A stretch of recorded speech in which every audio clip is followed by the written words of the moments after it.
Most of us would love to win the lottery, but the odds are stacked hopelessly against us, to the point that it's hardly worth buying a ticket, unless it's simply considered entertainment. Still, some people have beaten the odds and won massive jackpots, but many of these winners have ended up looking more cursed than blessed. 4 out of every 10 lottery winners aren't any happier than before they won the lottery. Lottery winners are actually more likely to file for bankruptcy than the average person, and are more likely to develop a drug addiction. If you win the lottery, you're more likely to end up divorced, and even more likely to end up dead.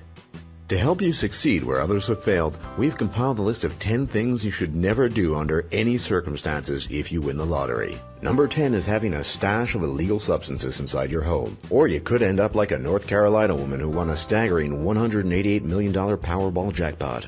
When local police showed up to arrest her roommate for violating the terms of his parole, the officers believed they smelled pot. Obtaining a search warrant and found marijuana and paraphernalia in the house.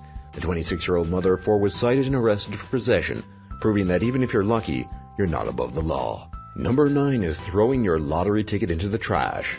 Or you could end up like one Massachusetts couple who threw away $1 million winning lottery ticket.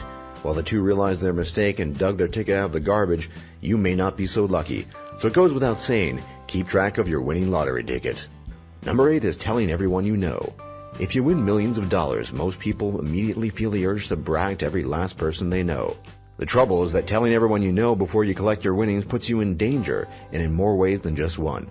Lottery winners have ended up kidnapped, flooded with emails and phone calls, begging for cash, scammed, and even murdered. Number 7 is giving your winning lottery ticket to someone else to redeem for you. Sometimes people can be too trusting, even if the stakes involve hundreds of millions of dollars, such as when an undocumented immigrant in Georgia gave his winning lottery ticket to his boss with the promise that they would split the cash.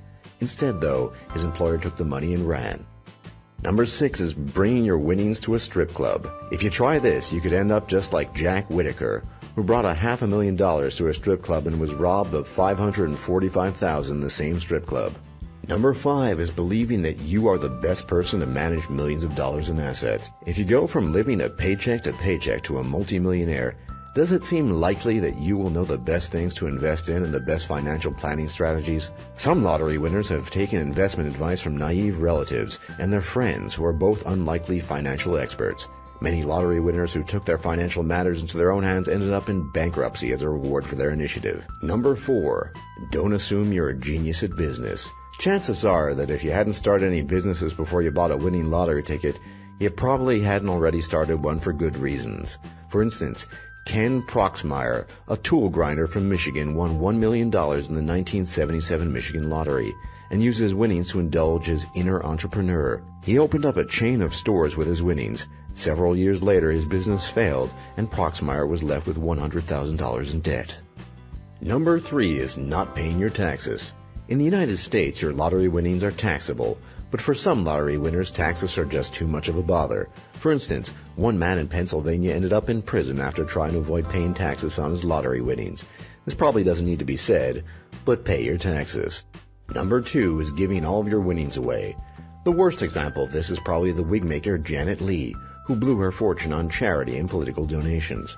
Her lottery winnings bought her a reading room named after her at Washington University's law school and millions of dollars in contributions to the Democratic Party. Eventually, after a decade-long generosity spree, she filed for bankruptcy. And number 1 is spending all of your winnings. By far, the biggest downfall of lottery winners comes from simply spending. They often quit their jobs and don't use their money to bring any meaningful investment income. Instead, they go on spending sprees which will inevitably drain every last penny of their winnings and put them back to square one.